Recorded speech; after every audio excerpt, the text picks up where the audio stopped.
Right, I just looking at numbers here, I think we'll probably have people drifting in over the next couple of minutes.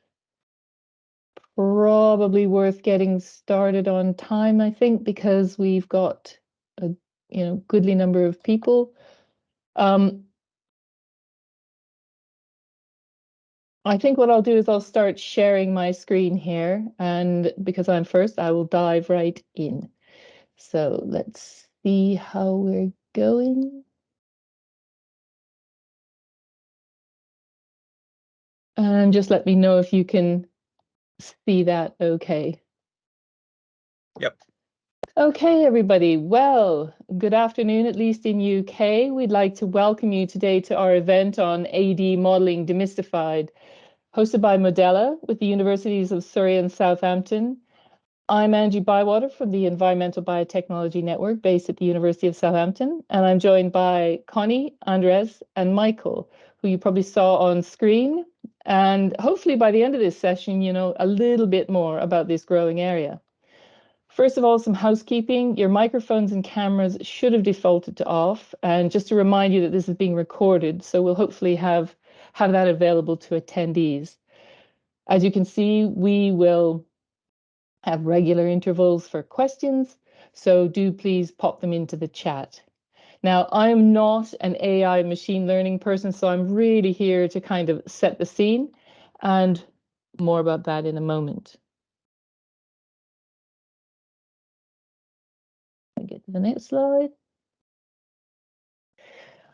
I'm here today to talk a little bit, just a quick romp through on policies and maybe some projections for AD and a little tiny bit on research trends in order to sort of introduce the main part of the program. I'm going to try and cover a little bit of an advertorial on our environmental biotechnology network, bit of policy background to AD and some of the drivers, some AD and the market and policy incentives, primarily with a focus on the UK. A little bit about the biomass strategy, which has a certain bearing on this, on the thinking behind some of the AD policy in the UK, and a little look across the research landscape, just as I said, to set the scene. Now, the Environmental Biotechnology Network is one of 6 networks in industrial biotechnology and bioenergy, and we're funded by the BBSRC, and in our case, the EPSRC.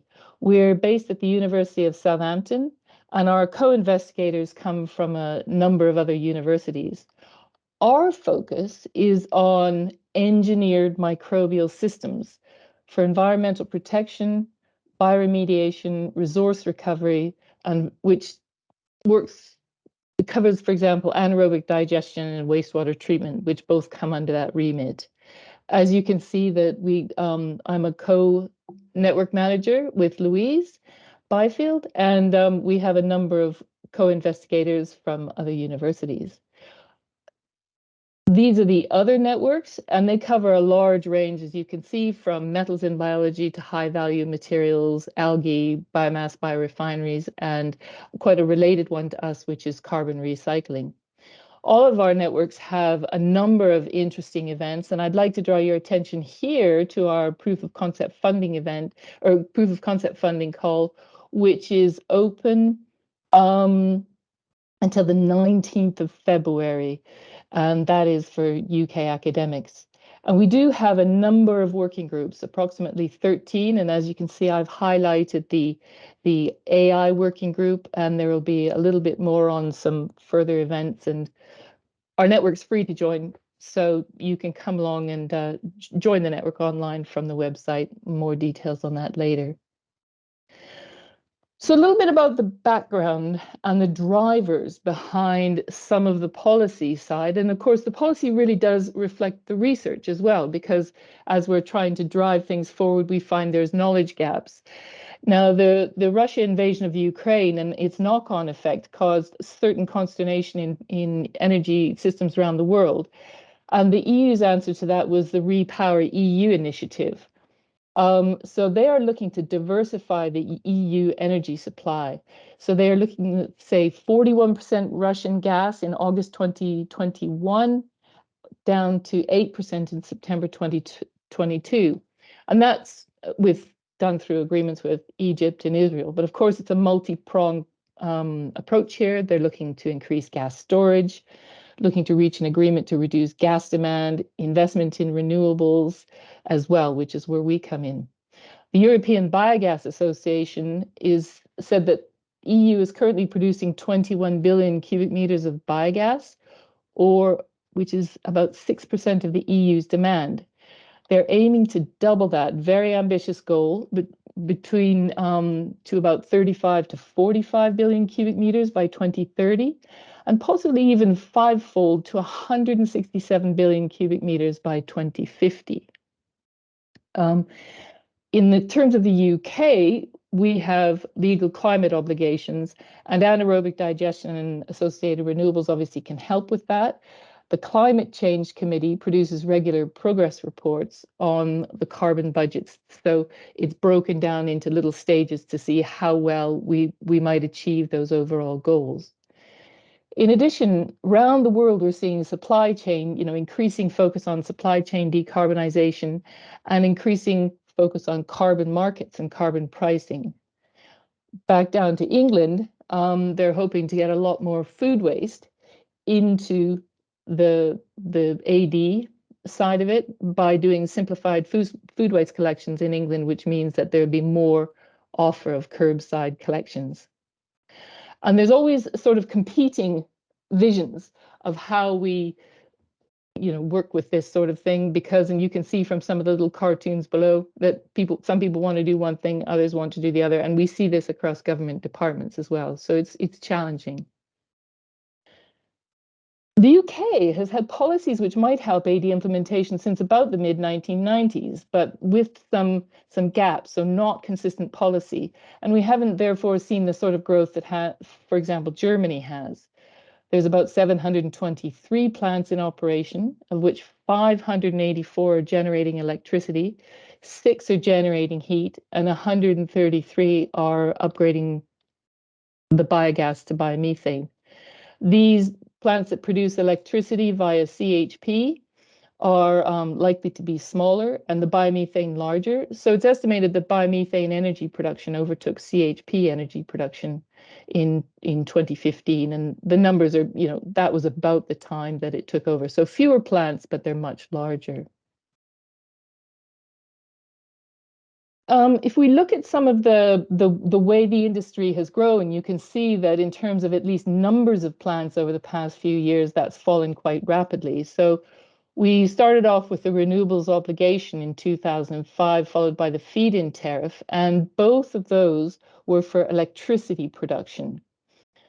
In 2011, the renewable heat incentive was introduced, and you can see there's almost a lag time between when the policy is introduced and when these things actually get on the ground and producing. And that's because, some of them, particularly as you get larger with the renewable heat incentive plants and the green gas support scheme plants, which is a little purple one on the bottom right, that one is, these are big construction things. So it could take between 2 and 5 years to get these things running.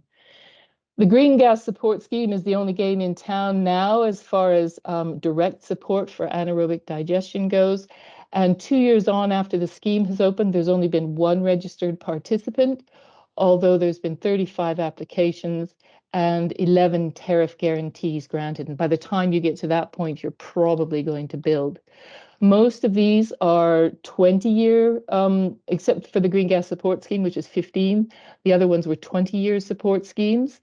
And that meant that you can see, say, 20 years on from 2005, we'll be looking at 2025, and we'll start to see plants coming off of this support. So there's certainly an argument to say, what can we do to support these so that we don't end up with white elephants? But we can see the system growing over the next few years, but slowly. So a little bit about, I'm not going to go into detail here, but just a little bit about the Green Gas Support Scheme, which is the one that's open. It's a specific policy for biomethane. It has the usual policy elements that one might like to see. It's got digression. It's got sustainability for the feedstock side of it. It's got air quality management in terms of managing properly, and so that investors are able to invest in these projects, they guarantee the tariffs so that it's a bankable project. They reckon possibly we'll see 45 new plants together on the green gas support scheme.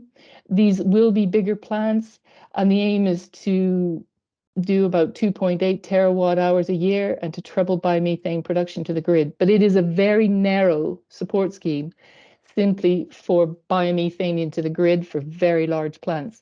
So the mid-scheme review came out last week, and they did leave the door open a crack to say that biomethane technologies not currently supported under the Green Gas Support Scheme may have an interest in the future framework being introduced ahead of 2028. So hopefully we'll try and keep that impetus going for these projects, because investors need that kind of certainty. The other game in town is the renewable transport fuel obligation, which started in 2005 or something along those lines. And as you can see from the little thing on the right-hand side here, most of this is bioethanol and biodiesel, with biomethane coming into this tiny bit down here. I think in some of the more recent ones, they've broken it out a bit, but it's an obligation on suppliers to buy renewable fuels. And if you buy renewable fuels, you can evidence that through certificates. And obviously wastes get these double certificates. And it's an increasing thing to try and say, okay, you need to have more and more of your fuels from renewables. Because it's a market-based scheme, we can have high market prices and low market prices. Currently, some quite low market prices, not directly due to biomethane. So, who knows what's going to happen there. We certainly haven't seen any plants built just on the RTFO. Biomass strategy. Really, the biomass strategy was to help the UK do sustainable biomass to achieve net zero. But strategy is not policy, and we have to see this turned into something that works for the industry. This bit on carbon CO2 capture with bioenergy, carbon capture and storage, very much worth having a hierarchy for this. So in other words, looking at industrial use, primarily food and beverage, which is a relatively small market, but as a building block for replacing more complex molecules, and that really wasn't mentioned much in the biomass strategy, as well as finally storage and capture of this biogenic CO2. Quick romp on the research side. I always say that some of the things on the research, lignocellulosic materials is really one of the things where we could break open those and get it into AD and get it digested. Doing that cost effectively is a big challenge. Really big challenge is understanding the structure, function, and optimization of these really complex mixed microbial communities. So we've learned an awful lot, I would say, in the past 10 years, but there is an awful lot to learn because they are complex and there are these interactions. Creating products from digestate. Digestate is 90% water, so hauling around water is not a good thing. And where perhaps there's imbalances in nutrients on land or overloads, being able to put that into some easily transportable form is huge. As I mentioned, the utilization of carbon dioxide, probably through a value hierarchy. And then there's the life cycle analysis, mapping, optimizing supply chains, and all the carbon accounting side of it. And I think the sort of the modeling, the AI, machine learning can play a really important role in much of this. And I've sort of highlighted the ones where, where I feel they could play a part. Now, my next one is a very complex slide. It was kind of fun to do, but took me ages, simply because a lot of these have been generated using AI, and it's quite hilarious to see what AI comes up with on some of these things. But if we look at this is the complex system. So not only are we looking at, say, things like renewable energy used in electrolysis, where potentially the hydrogen could be used with carbon dioxide sources from that produced from biogas upgrading, for example. And that can make methane. Or obviously we can make the methane directly from upgrading biogas. We can look at pyrolysis, where we can make various chars from biomass materials, even digestate, including digestate, and use that CO2 again in possibly a biomethanation process. Wastewater treatment, I think something like 90% of wastewater is treated through anaerobic digestion in the UK, some of it advanced anaerobic digestion. So there's a lot that could be done in this area. And if you want to know more about this, I can recommend this YouTube thing, which will be on the slides. And finally, a little bit about us. And I'll just draw your attention to those final two things where Michael and Dongda and Ming Miao Guo from King's College will be talking a little bit more. So there's a couple more events that you might be able to sign up for using that link. Thank you very much. And I'll stop sharing. So I think we'll go straight in. We've got Andrés, you're up next, aren't you, on the... Yes. Yep. So you're going to be Andrés is going to be telling us all about the basic principles of modeling. I'll hand it over to you, Andrés. Thank you, Angela. I'm going to start sharing my screen, and please, you guys, let me know if it's okay. Can you hear me well? Can you see the screen? Yes? Yep. Good. Well, thank you, Angela. Good morning, good evening, good afternoon, everybody. Thank you for being here, for connect to this webinar. I hope we have a fruitful exchange of ideas and well, a good, nice conversation at the end of the day. Yeah, I'm gonna be talking about some basic principles and regarding modeling, and trying to focus in anaerobic digestion. So some words regarding Modela. Modela is a spin-off company that was created last year within the holding group Procicla. Modela's mother company, it's located in Chile, but also it has a subsidiary company in the UK, in Scotland. So we are based in Latin America and Europe.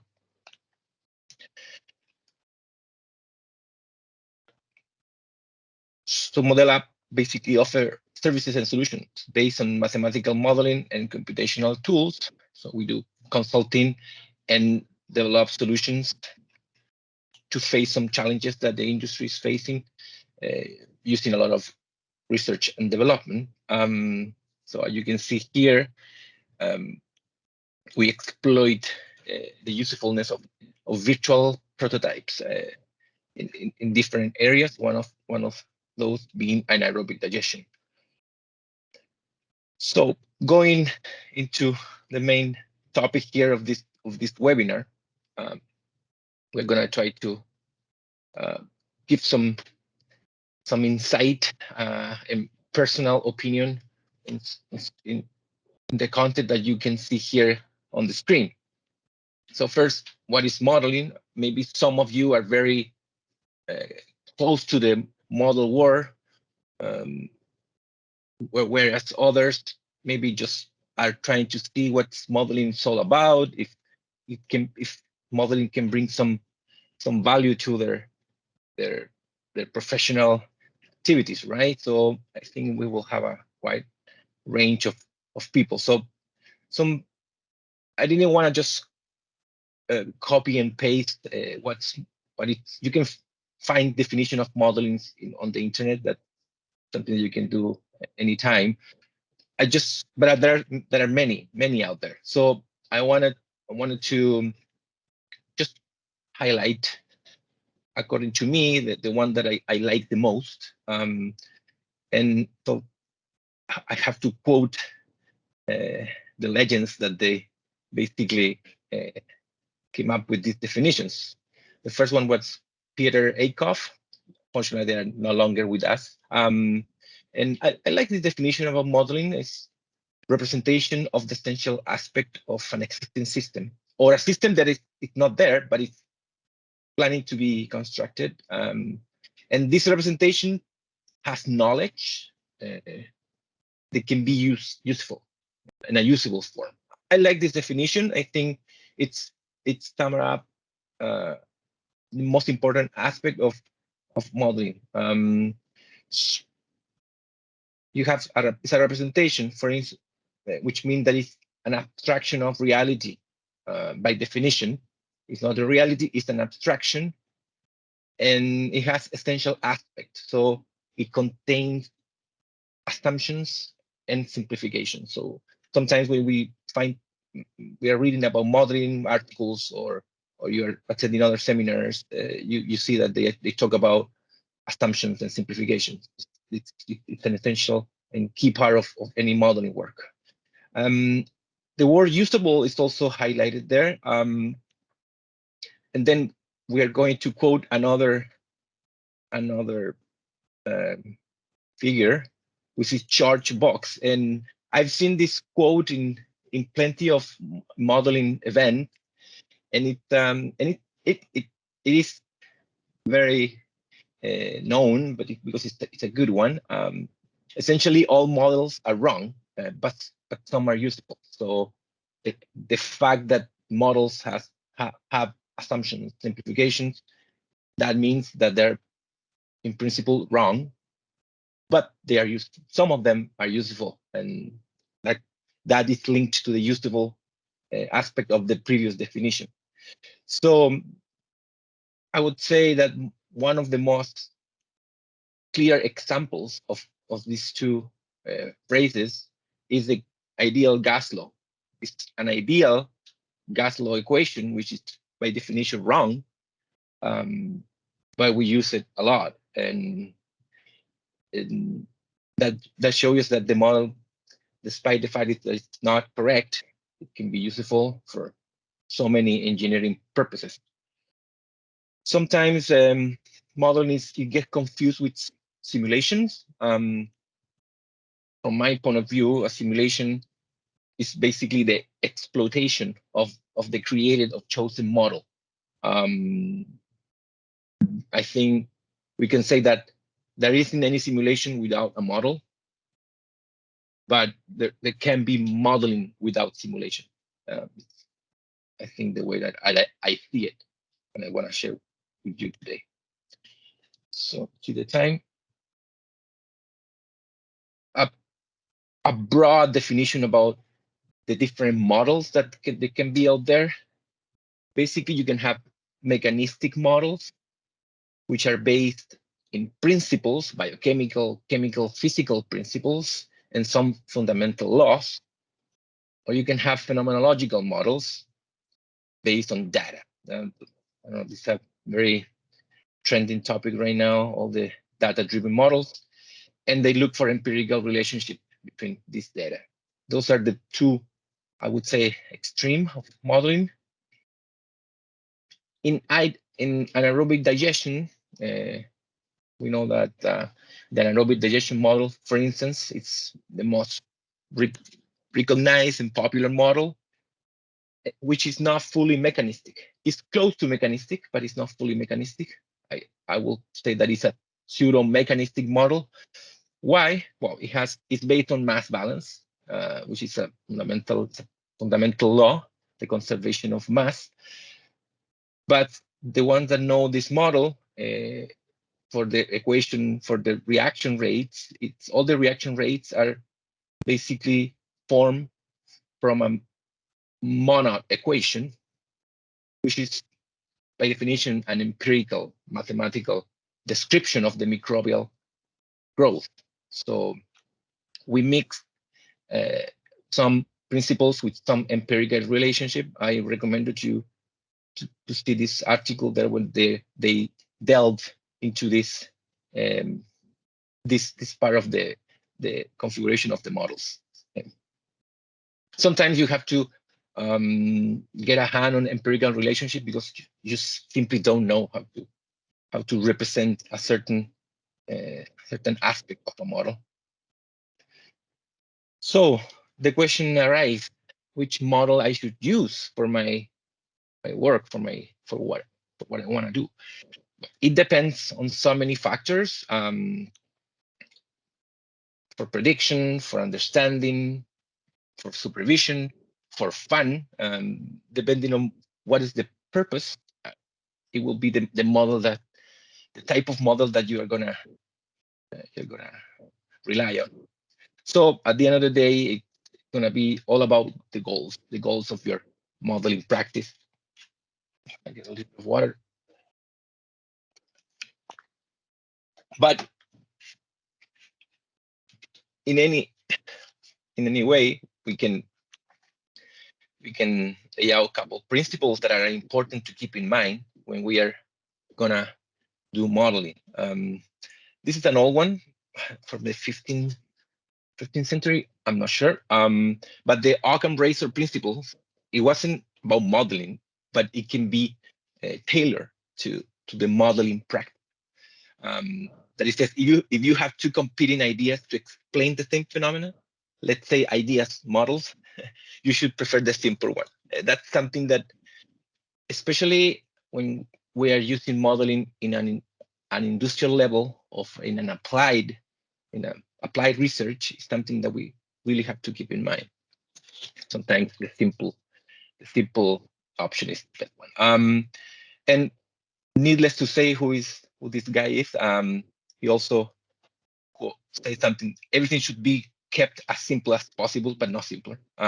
Although there are some controversies if this phrase was actually coined by Albert Einstein. Few words about digital twins. Sorry. In the last 5 years, I would say I've been seeing this concept all over the place, and I was curious about why.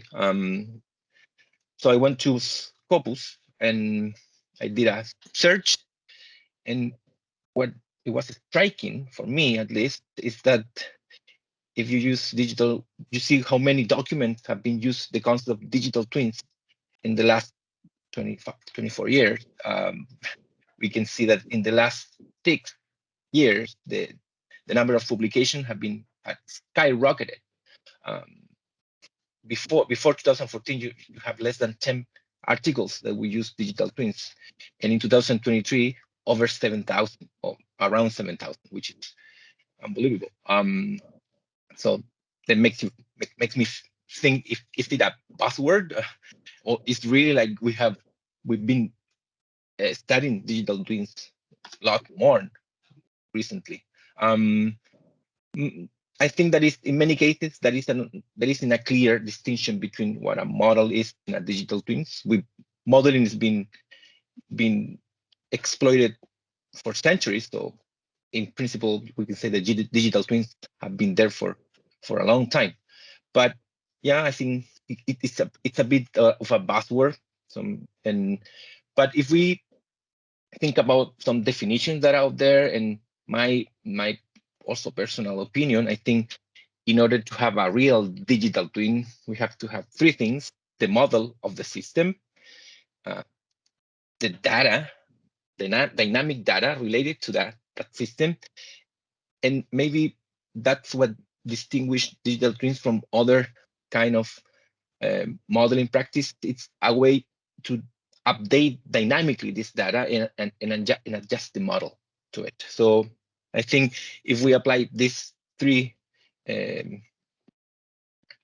concepts to the digital twin one, we can basically narrow this down, and maybe from these 7,000 articles, maybe just a fraction of them actually are working with digital twins.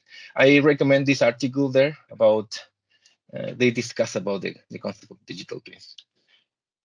I'm gonna go a little bit faster. Modeling in ID, some reality about how modeling is applying in anaerobic digestion. Some numbers. I like Scopus for exploring this. We can see over the years a steady growth of the use of modeling in anaerobic digestion. I wanted to put this landmark there where the ADM1 model was published back in 2001 or two. I just put the COVID there just to see if there was an effect or not, but it doesn't seem so. I did some modeling with this data. I put this data in Excel. I didn't use any fancy software.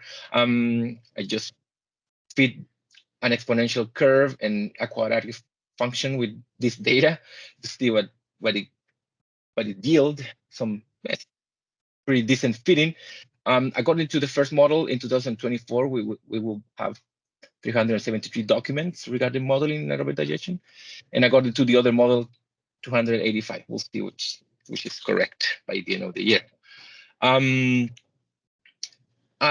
like to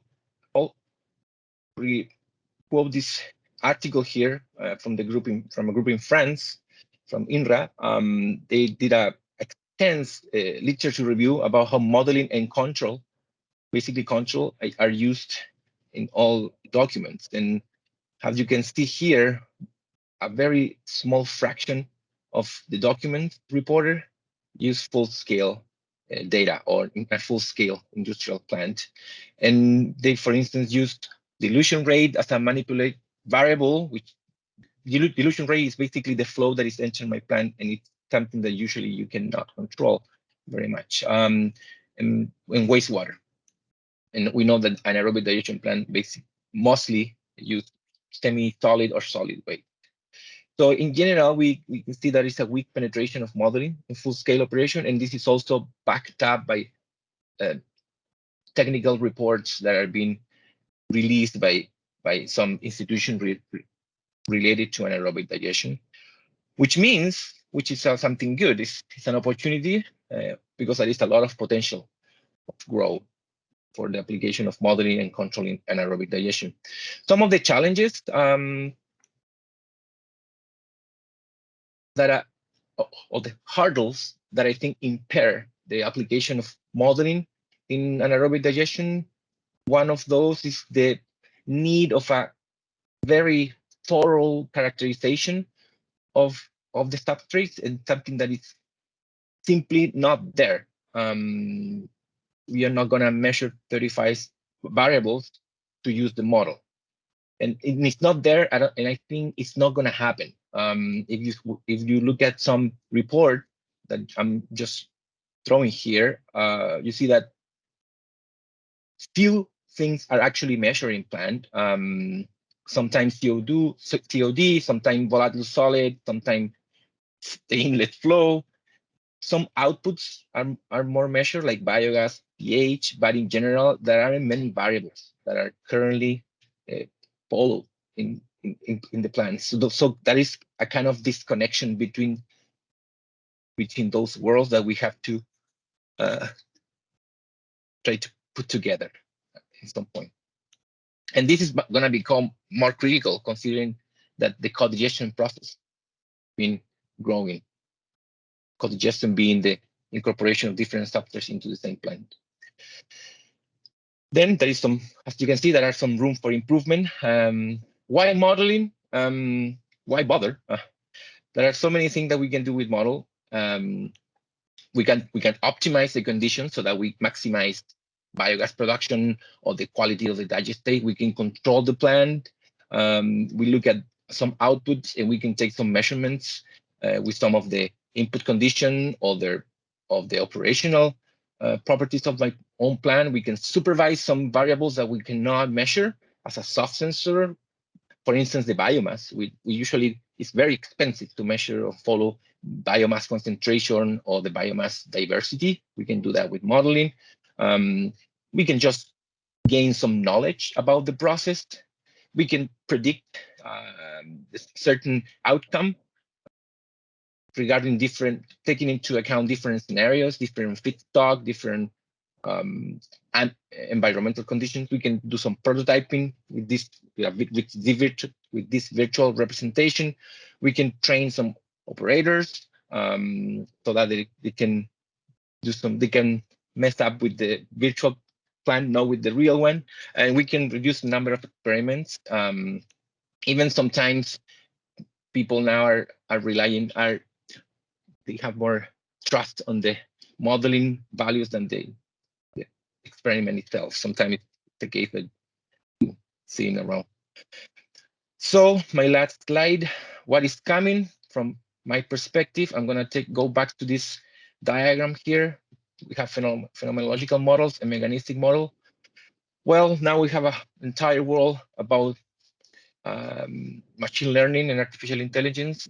Michael is gonna explain you more about this and what can be done in the framework of anaerobic digestion, and we'll see how this goes.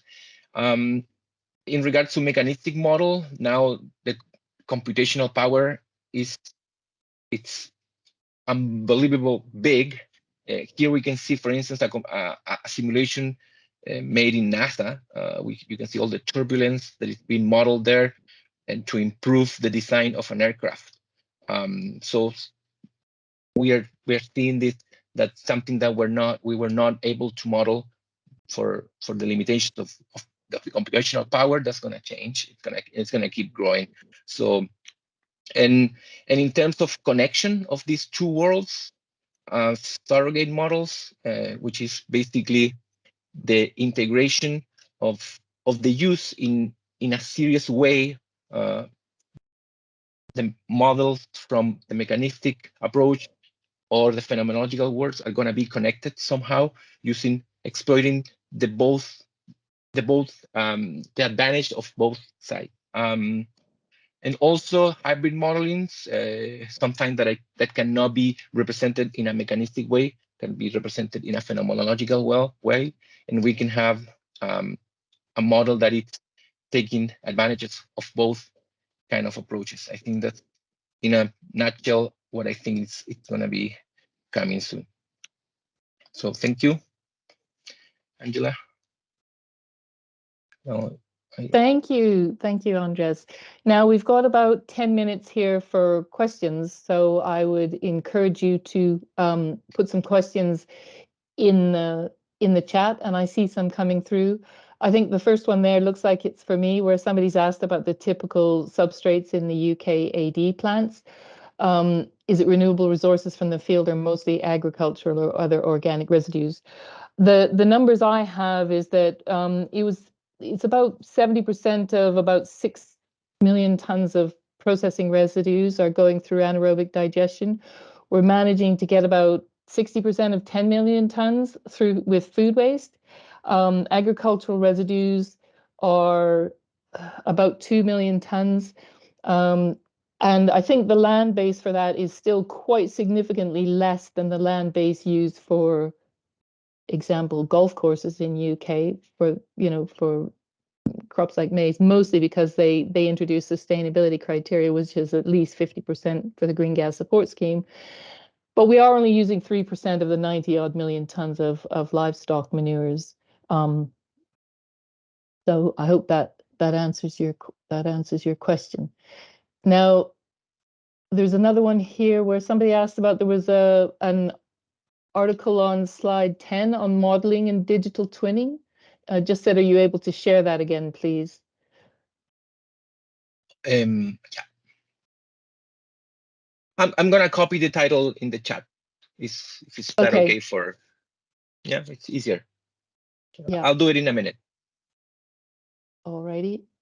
If you have a follow up on that, Francis, or if that's not quite where you were going with that, just let us know.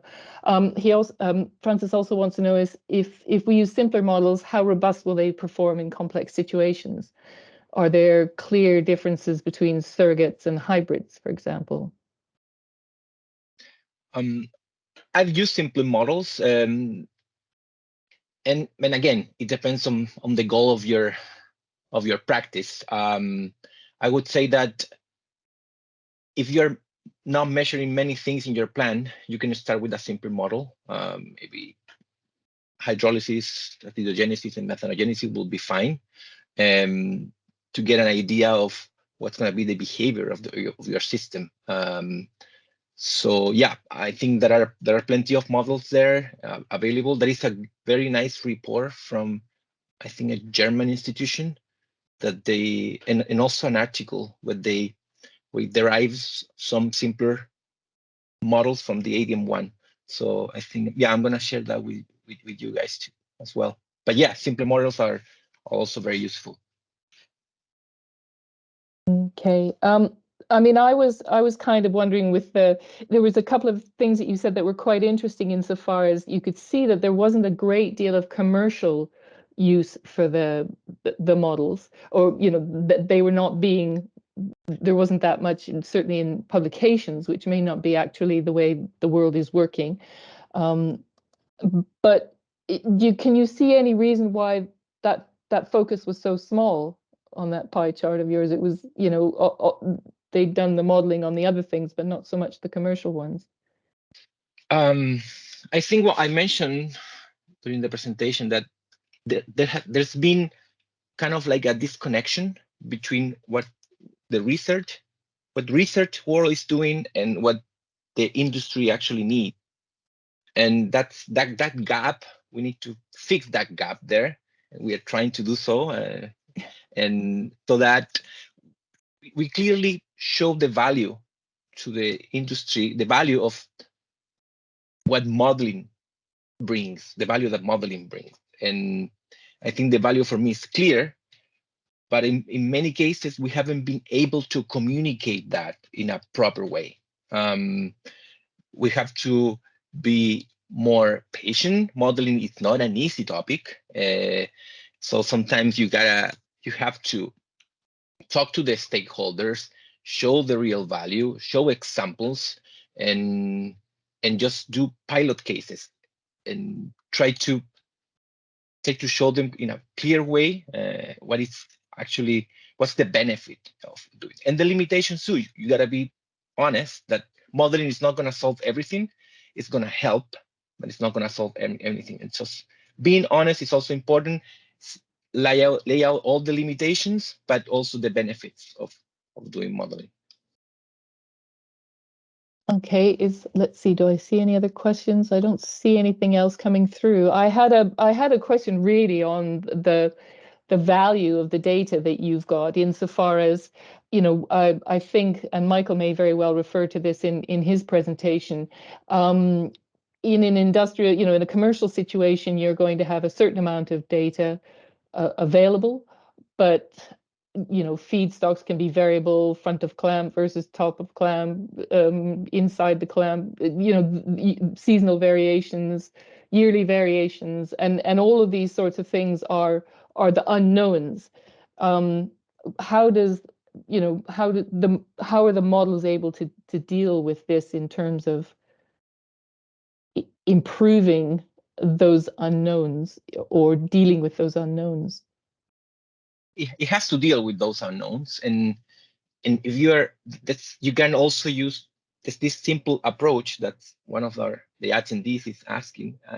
If you aren't measuring much, maybe you can use a simpler models that will give you more faster results and a more clear picture of what's going on in your plan. But those unknowns will influence the assumptions that you're gonna have to apply in your model. You either modify your own model in order to take into account those unknowns, or you use a simple version of your models. But the unknowns are there, they're always gonna be there, and you have to, somehow address those factors.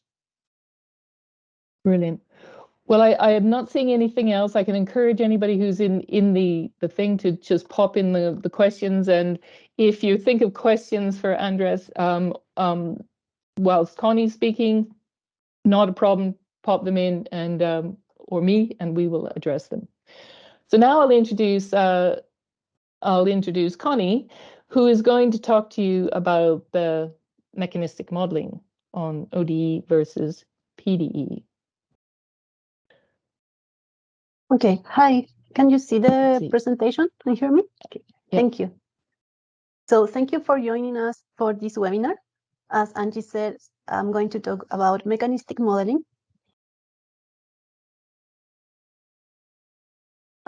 First, we are going to understand some of the concepts that are related with this topic. but I'm not going to go into much details about the equations.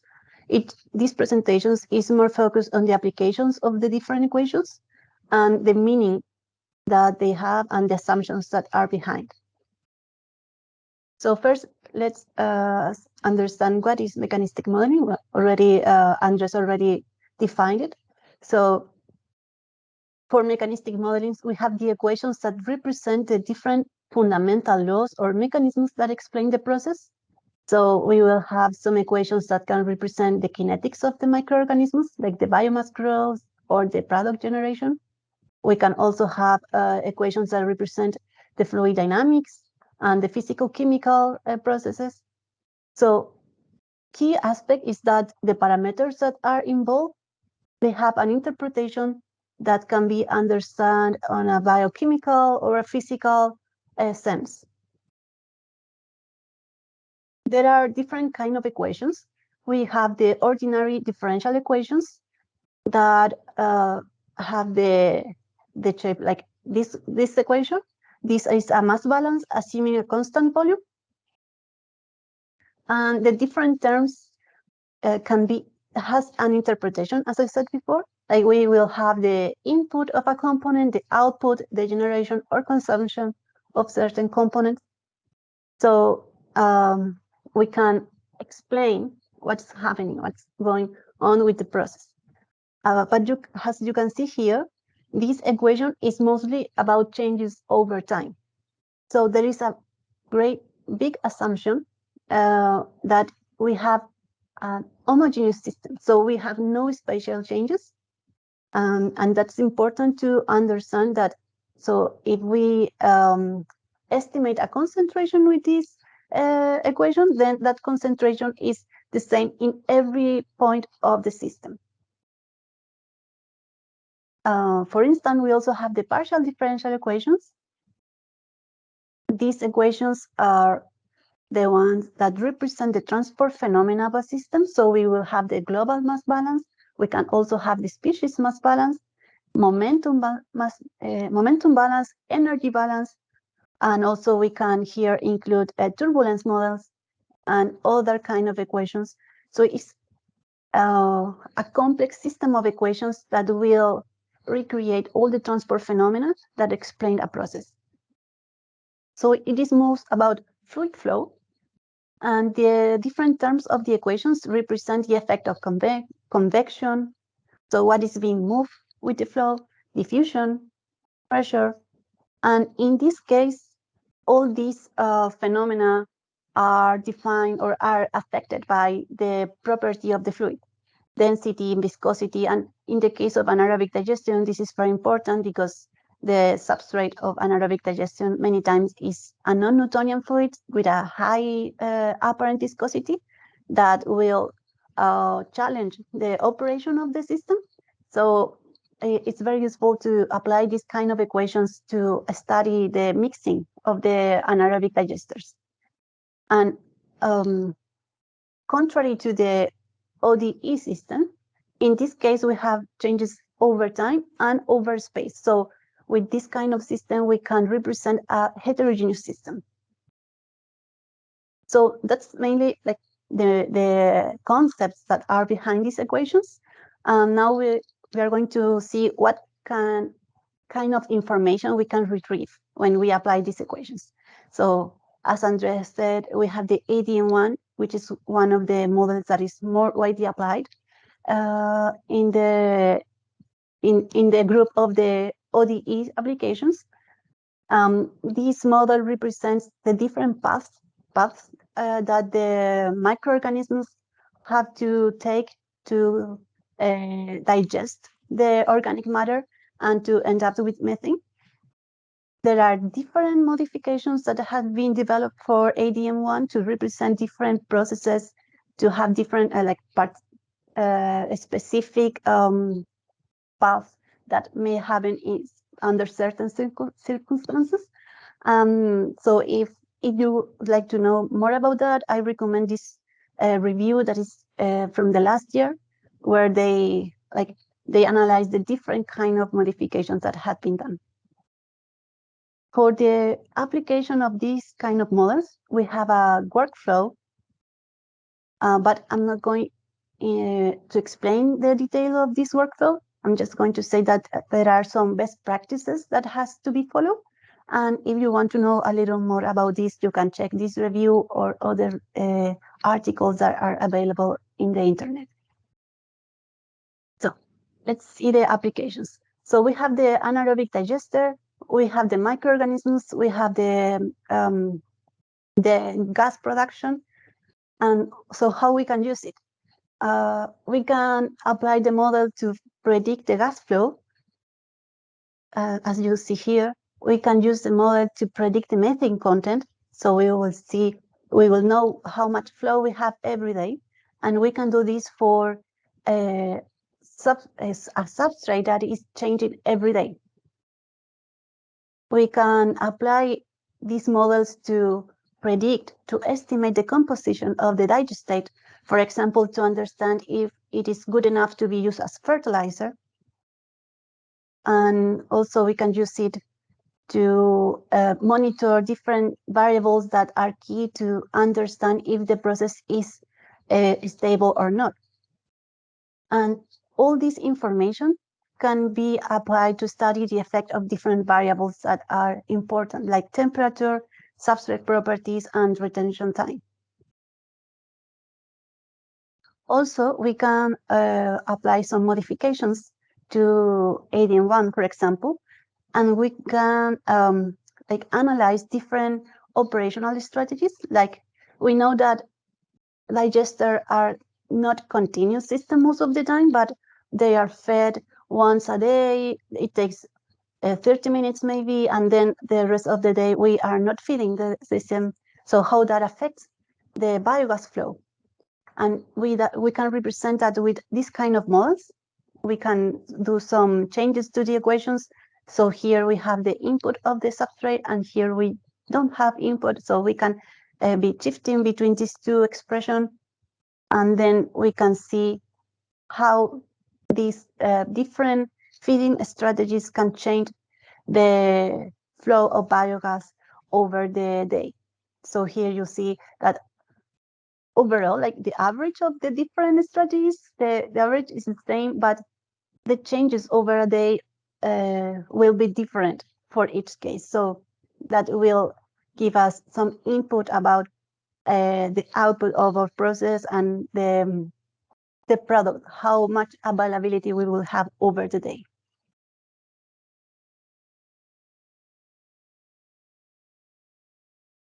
Also, we can use the models to understand the effect of the accumulation of inerts.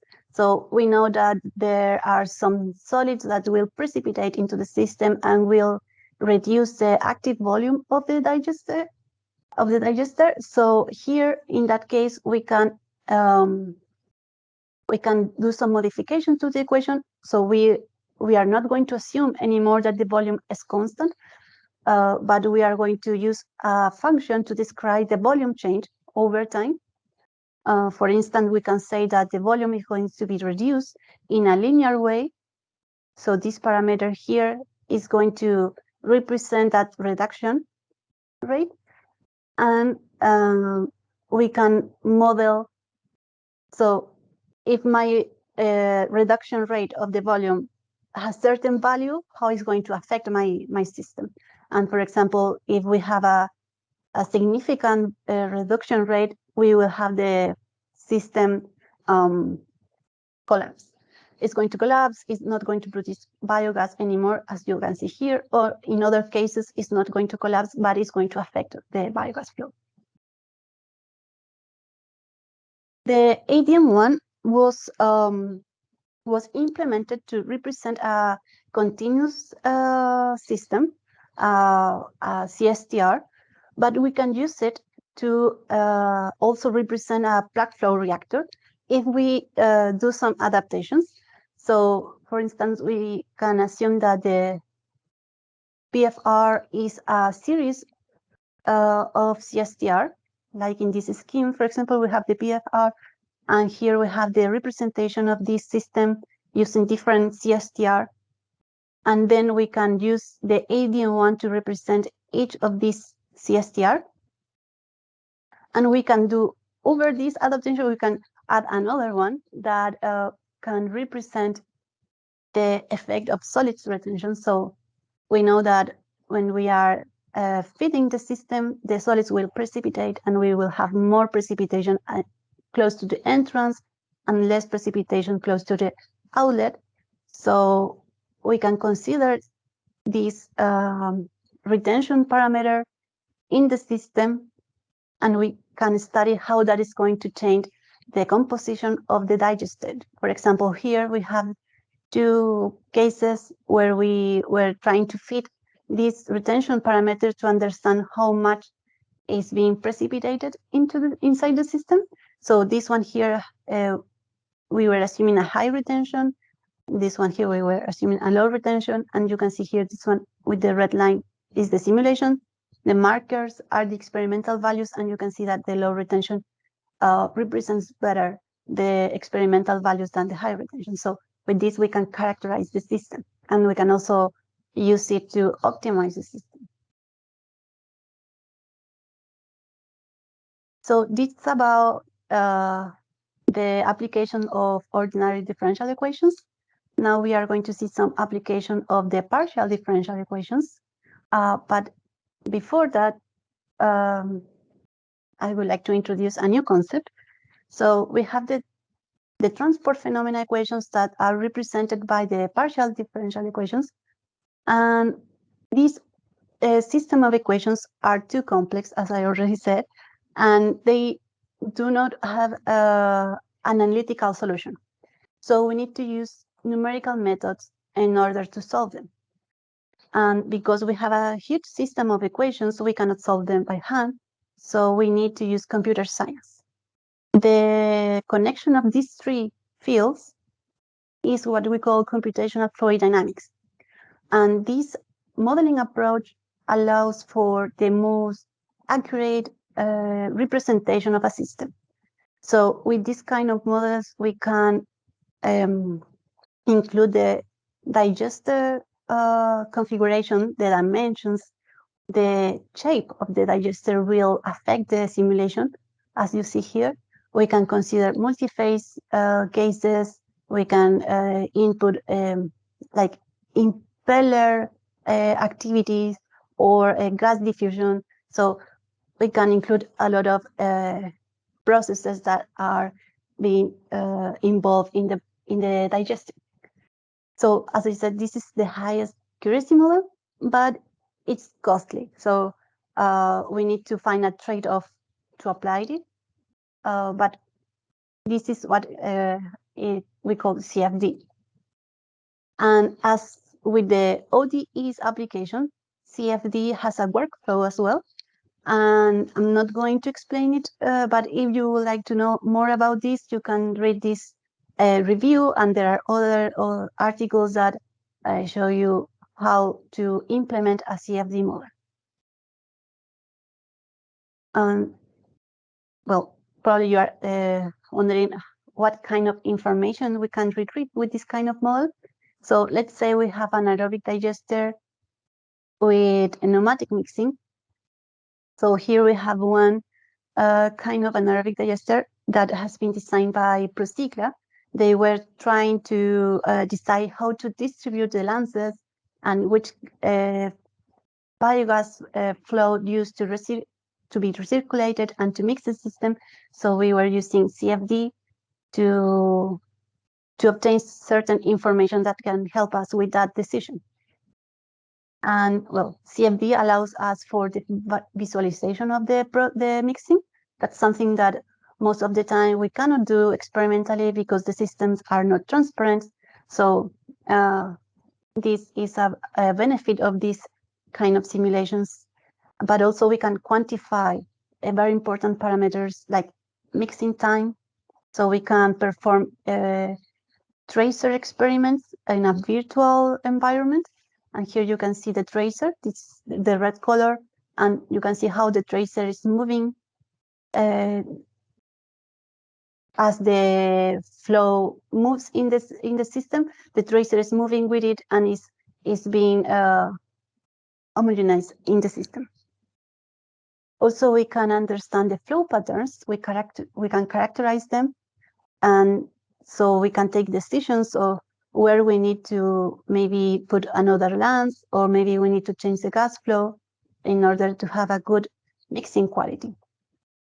Also, we can quantify dead zones, and we not only know how, the volume of dead zones, but where they are located, so we can optimize the system. And all these aspects, we can study the effect of gas flow, Lance's distribution, fluid viscosity. As I said, it's very important for anaerobic digestion and reactor design. So we can take all these factors in all these outputs of the CFD model. Similarly, for anaerobic digester with mechanical mixing. So here, for example, we have a tank with dual impellers, and we can visualize the change, for example, in the vortex shape as we introduce gas in the bottom of the tank. But also we can study the trailing vortices that are these kind of fingers that are formed behind the blades that are the responsible of the mixing in turbulent systems. And this is also important because as I said before, the substrate in anaerobic digestion most of the time is non-Newtonian, so it will have a apparent viscosity much higher than the viscosity of water. So if we study the system assuming water, then later on we will have a different result when we actually use the substrate, because the trailing vortices that are formed are different. We can see also if the system has a mixing, is being mixed good enough to keep the solids moving, to avoid the precipitation of solids. We can also characterize the flow patterns. So if we have multiple impellers, depending on the distance between them, we will have different flow patterns. So we can simulate the system and try different distance between them to get the patterns that we want to keep a good mixing system. Also, we can perform filter tracer experiments. Here you can see this tracer at the beginning of the simulation, and later on we can see how it was being transported by the impeller movement. And something that is very important for anaerobic digestion, where we want to have a positive energy balance, right? We want to produce more energy than the energy that we are consuming for the mixing. We can estimate the energy consumption of the impeller. And all these simulations can be used to study the effect of different factors. So here's a summary of these factors, like operating conditions, impeller configuration, fluid viscosity, and reactor design. There are also some hybrid applications. So far, I have shown you that ODE can be applied to study the kinetics of the process, and PDE to study the fluid dynamics. So what about the effect that they have? So the fluid dynamics has an effect on the process kinetics, and in the other direction is the same. So how we can integrate this phenomena? There are different approaches. One of the more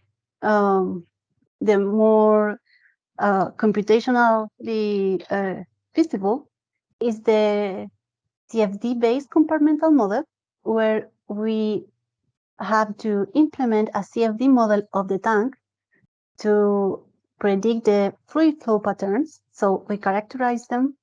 So here, for example, with the simulation, we could understand the direction, the movement direction in the different zones of the reactor, and that can be translated into a compartmental model where the tank is divided into different compartments, and these compartments are interacting between each other to capture the same fluid flow. Here you can see these arrows here, and the arrows here are capturing the same movement for the flow. And we can estimate also the quantity of the flow, not only the direction, but to quantify the flow that is being moved into the different zones. And in each of these compartments, we can implement the ADM1. So with this, we can understand how the fluid dynamics is affecting the anaerobic digestion process. So for example, here we know that in this zone, we have a stable process. pH is around a normal value for a stable process, but we can also see that in this other zone, we have acidification because the flow is too high for the volume that we have here.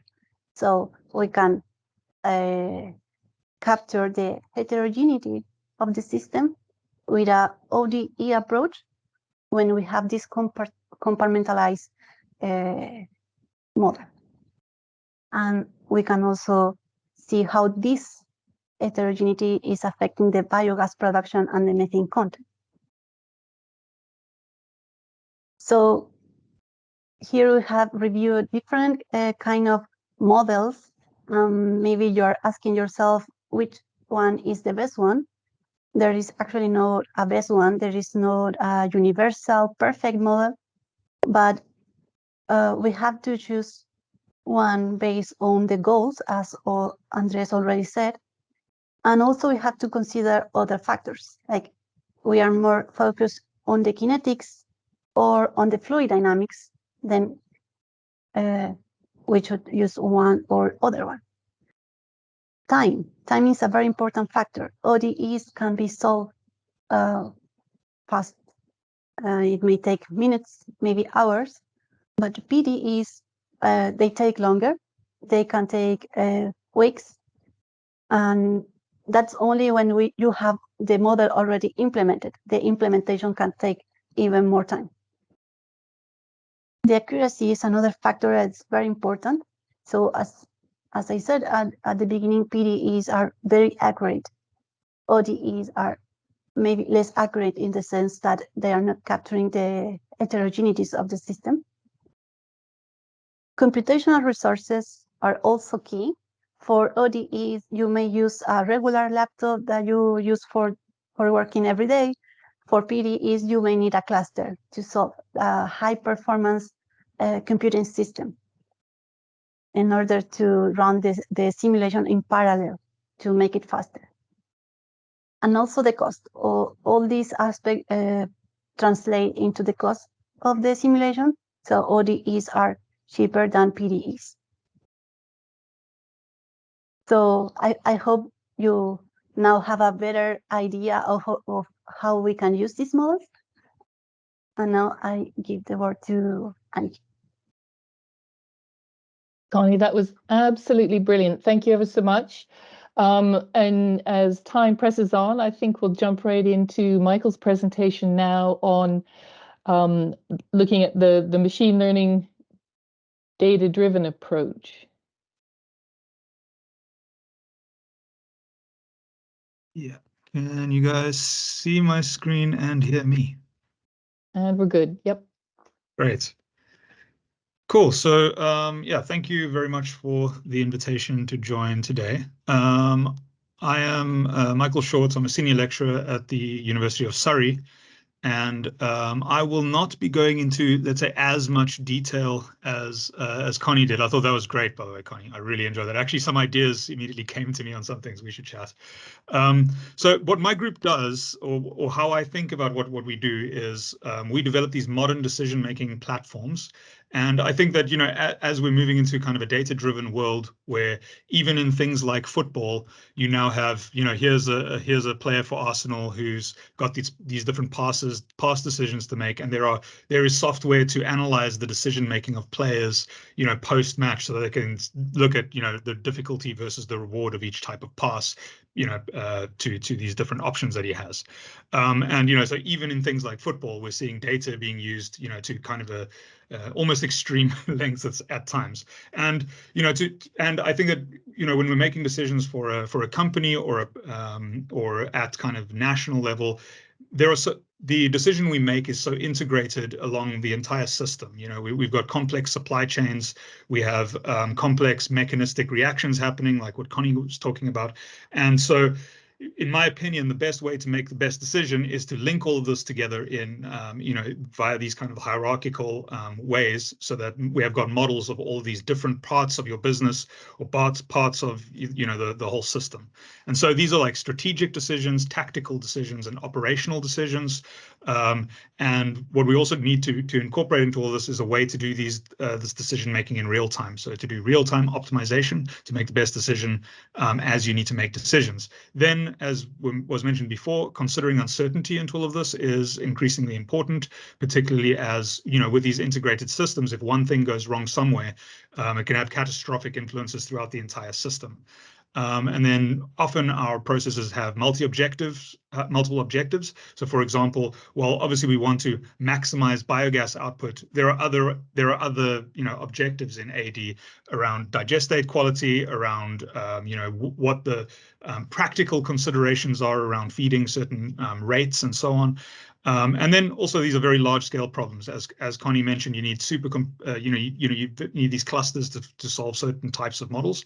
And when you've got all these degrees of freedom to solve them, let's say if I'm trying to run a one-dimensional optimization problem where I've got, for example, just 1 degree of freedom, let's say feeding rate or something like that, some very silly example, but to just see the influences on a very detailed model of that feeding rate as I change the values, you're going to end up with having to compute, every time you change a value, compute the output of a very detailed model potentially. And these large degrees of freedom are computationally challenging to deal with. And then obviously, how do we incorporate all this data and the new tools in machine learning? So what my group does is we develop these specialized decision support software for various applications, from process synthesis and flow sheet optimization to real-time optimization, which is more what I'm going to be talking about today. And then we also do things like process integration, intensification, modeling control of dynamic processes, and parameter estimation and data analysis for a wide range of topics. And normally how we do that is we solve them using optimization solvers. So these are nonlinear programming or mixed integer nonlinear programming solvers when you've got integer decisions to make. And we develop these kind of custom algorithms, decomposition techniques, and surrogate modeling to either incorporate detailed simulations of individual systems via things like surrogate modeling or via data-driven modeling aspects, or to try to formulate the problem algebraically, because if we've got an algebraic formulation, we can solve it with an optimization solver.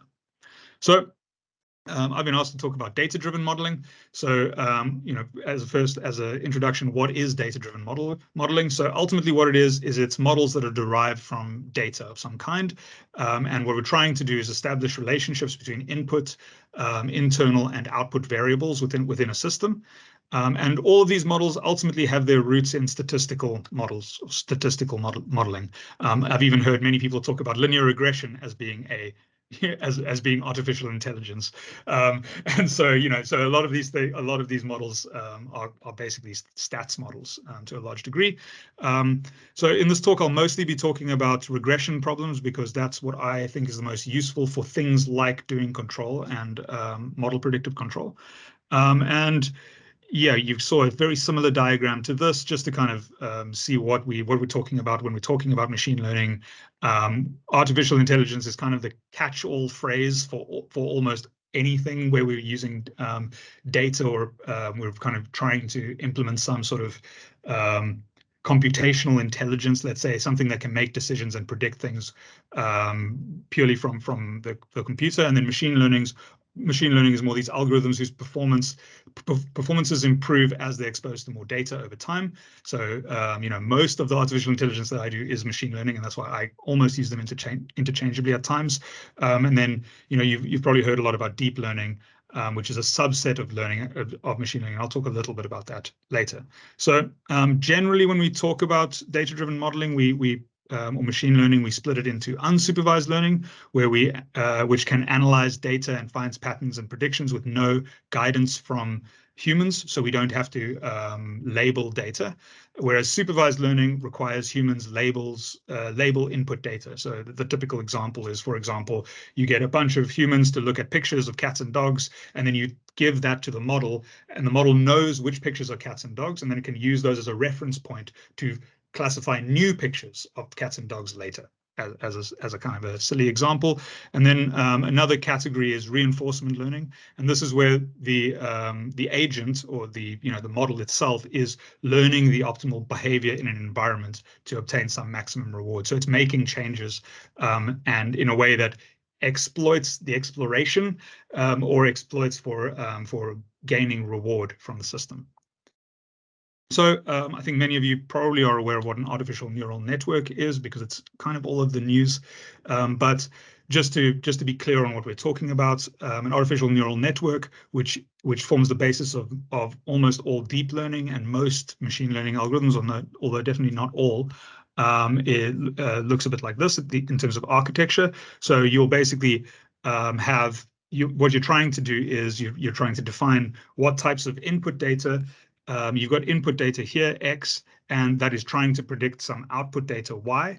And basically what it is it's an estimation problem where we're trying to estimate what the parameters inside of each one of these neurons need to be, these weights and biases that we estimate during training. So it's like an optimization problem where we're trying to, we're basically trying to make our model the difference between our data and our model to be as small as possible. So that's basically a parameter fitting type problem or regression problem, where we're trying to optimize these A, B, C, Ds, these weights, and these are the activation functions which are sitting in each one of these layers. Problem, and this is ultimately the idea behind these artificial neural networks, is that they approximate any types of functions.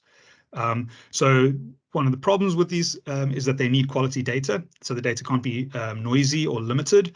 And when we do the training, because we're using nonlinear programming, we may have suboptimal training, meaning we might only have local optima. We might also have overfitting or underfitting. If our network is very, very complex, we can almost directly link inputs to outputs too easily, and then you get these really overfitted models. And the other side can be true, we underfit, and it's not a very good model.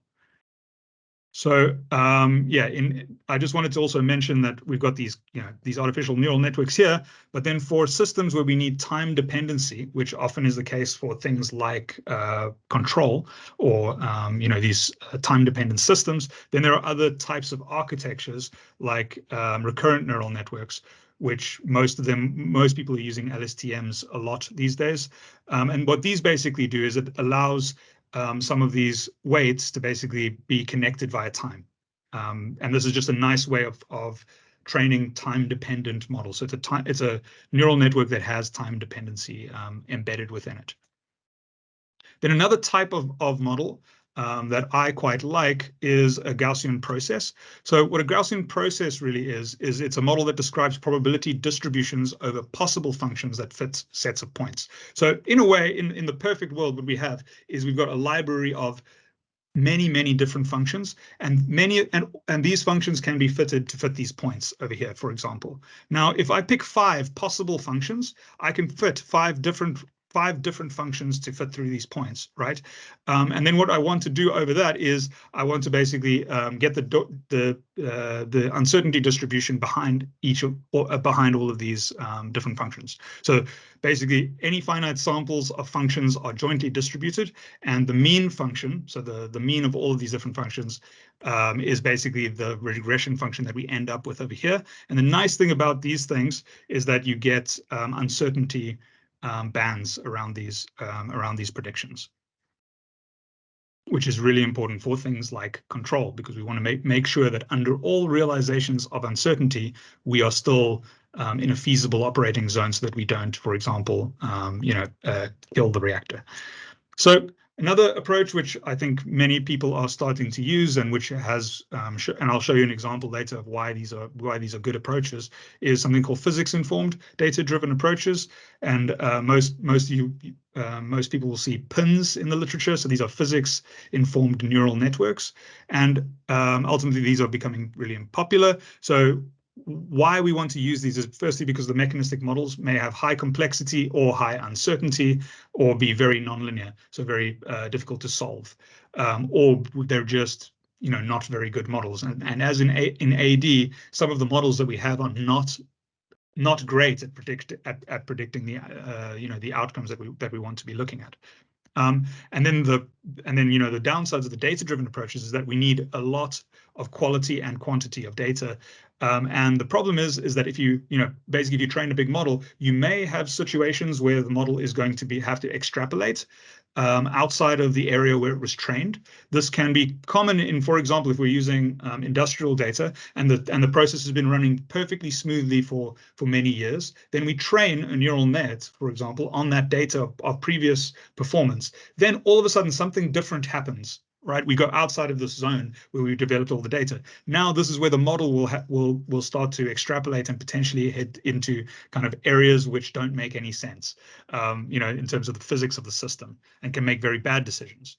And so the idea behind these systems is that they embed some form of the physics inside. This might be a mass balance or an energy balance, or some other model that we might have access to, which basically so the way that we embed this, I'll show you over here, is I told you that when we train a neural net, what we're doing is we're minimizing the difference between our predicted values and our values from our true values, our data that we have. Now, that is kind of this problem over here on the left-hand side here. I don't know I think you can see my mouse. So we're basically minimizing A, B, C, and D, so the weights here, in order to minimize the difference between our data, our data and our prediction coming out of our neural net. And then what we can do is we can either add in another part to the objective function. So we're basically penalizing anything that goes away from our physics model. So this is like, remember, we're trying to minimize. And so we're trying to also minimize at the same time some difference between our physical model's outputs as well. So we're basically kind of weighing up the accuracy of our neural net towards our data, but then also making sure that we're including some physical model here. So this has to take the form of a model. And then another way that we can do that is we can also add constraints to our training. So this is like an optimization problem with constraints, and the constraints could have some physics models within it. So when you're trying to put together a machine learning workflow, this is more or less what it looks like. So you'll have a lot of raw data, then we may need to pre-process that data, and then ultimately we split it into training sets. So this is where hopefully we've got enough data to get a very highly accurate model. Basically, that's where we're going to be training or fitting our neural net to the data. And then afterwards, we need different portions of the data that the model hasn't seen before so that we can test it. So that we can make sure that we're not cheating in a way with the quality of our models. And so basically we use the training set to do some training. In this case, it's some sort of deep neural network. And then we need to do some evaluations on that validation set, potentially tune hyperparameters, maybe change the architecture of the model. And then ultimately we choose which one is the most, which one gives us the lowest error, and which one suits the purposes that we want the best. And then we can put that into real world performance and do some testing. Right, and I just wanted to, maybe some people are not that familiar with control and why we need models for control. So basically, a basic control structure here is that we have some process that could have some external disturbance. We have some manipulated variables that we can ultimately change. So this could be a temperature. So it could be, a valve on the cooling water in your cooling jacket on your reactor or something like that. And then this is ultimately to control a variable, and that might be in my example temperature. So what that looks like is basically you've got some process. We're using sensors to measure some value. Then we're checking the value that we're measuring with the true value. With the value that we want. So the set point that we're trying to reach, and then the actuator is basically that valve example of the thing that does the change, and then that basically inputs into the process and hopefully moves our output towards the output we want. What I also like about this is that we can also set our set points from an optimization model. Okay, so on one hand, we can do the control itself. using a loop like this. But then what set points we actually want for our control, we can set that externally using other models to do real-time optimization. So this might be that in certain seasons, we may want to run in different temperatures, and we don't know what that is, but our external model is setting those temperatures, and then our internal control structure is actually making sure that we're reaching those specific temperatures. And then what we do a lot of is what we call model predictive control. And model predictive control ultimately is that we have a model that we can take a current, basically, so let's look at this diagram a little bit. So in the past here, we have control actions that we've done in the past, these bars. So these are like me changing the valve on my cooling water example. And then we have measurements from the past. And we've also got what our model told us those measurements should be. So basically, we've got like in the past, what we're trying to do is make sure our model is accurate. Our model, we're trying to do parameter estimation. We could be retraining a neural net, over time. So let's say every time we get a new measurement, we actually use that to retrain the model in some way. So that's kind of the past aspect of it, which we use to tune our model. And in the future, then what we're trying to do is use that model that we've trained and made sure is accurate to predict what will happen from the current state based on previous states. And then what we want to do is make sure that we have an action that can make sure we get to that state, if that makes sense. So basically, we're looking forward. We're trying to optimize which actions we should take over time in order to pull our system to the optimal performance. And what we need for that is a model in the center of it to do these future predictions. So now I'll just talk a little bit about the applications of these approaches to AD. So AI and machine learning obviously offer these advanced tools that could improve predictability of AD by leveraging data and make better predictive models. So ultimately, what the applications are using these predictive models using machine learning. It's already been shown in literature that we can potentially have quite high predictability of biogas yields based on operational parameters. We can then use these types of models because they have high predictive power to do optimization. So that's basically choosing which input parameters to use in order to maximize the objective function of our optimization problem. So this could be to optimize feeding schedules, maximize biogas production, things like that. And then obviously monitoring and control. So if we've got these good predictive models, it means that we can use this for real-time monitoring, real-time predictive control, and also for things like fault diagnostics and fault prediction, ultimately enhancing the stability and performance of anaerobic digesters. Up to now in literature, in the academic literature, most of the applications have been in wastewater treatment AD, just so that you're aware. So up to now, most of the time, people are using neural networks. So these have been widely used because they have that ability to deal with highly complex nonlinear relationships between input parameters, and they're also quite easy to deploy. Other methods, I haven't talked about support vector machines or much about reinforcement learning. I think we don't really have the time to go into those, but these have also shown to be fairly promising in this area. This diagram basically just shows, this is from a recent, well, not that recent anymore, a review article, which basically looked at how we can use optimization algorithms like genetic algorithms and particle swarm optimization to optimize operational parameters based on these models that allow us to predict performance based on these parameters and feedstocks. Another thing that I basically just lifted from this paper is some models and their performances. So for example, here are the processes that we use. So for example, here's a two-stage AD process of poultry manure, which types of input parameters they were looking at, what types of output parameters they were looking at, and which types of models they deployed, and the accuracies. So basically what I want to show from this is, not to go through each one, but just to show that, the prediction performances are quite good and often better than what models are being deployed currently in AD. Some of them are not so good, but one of the warnings about all of this is that these are very localized examples, right? They're on one reactor or on, for example, some of them are on kind of larger data sets, but mostly on experimental data sets. And so, we don't really know how these things scale or how they can be deployed en masse at a bunch of different AD sites at the same time.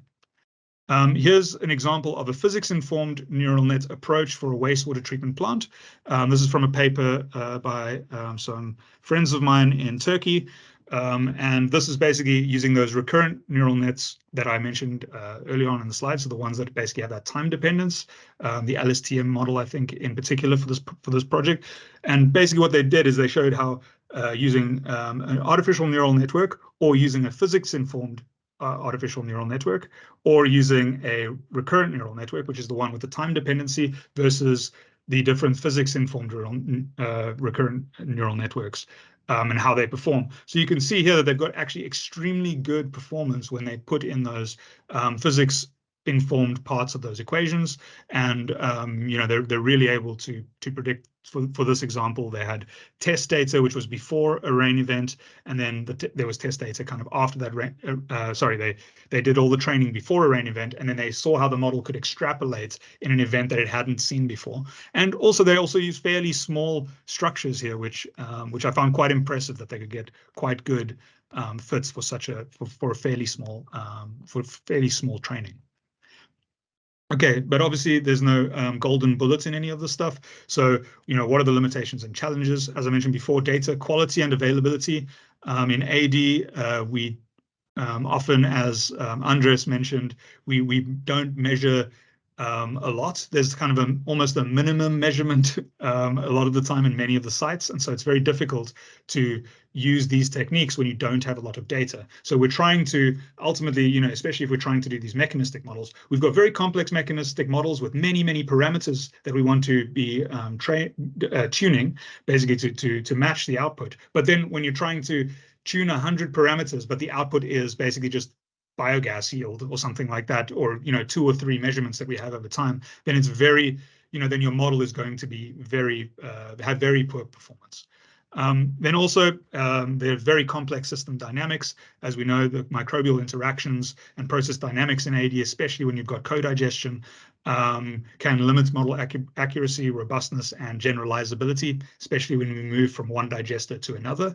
And then ultimately, interpretability and trust. So because many of these models are black box, they sometimes make decisions that don't seem obvious to the users, and then we can operators or the people using those models may not actually trust the outputs when maybe they are very good, but because we can't actually see, for example, from a mechanistic model, why it's making the decision it's making, that's a problem with these types of approaches. So I'm not sure how much time I have exactly. I think I've gone through that quickly enough that I can talk about one of the projects that we're running. So my group, along with groups in Southampton, Nottingham, and Manchester, and other groups in Surrey, we're running this project funded under the UKRI's AI for Net Zero program called Artificial Intelligence Enabling Future Optimal Flexible Biogas Production for Net Zero, which we now finally have just called AI for AD, which I think is a lot easier to say.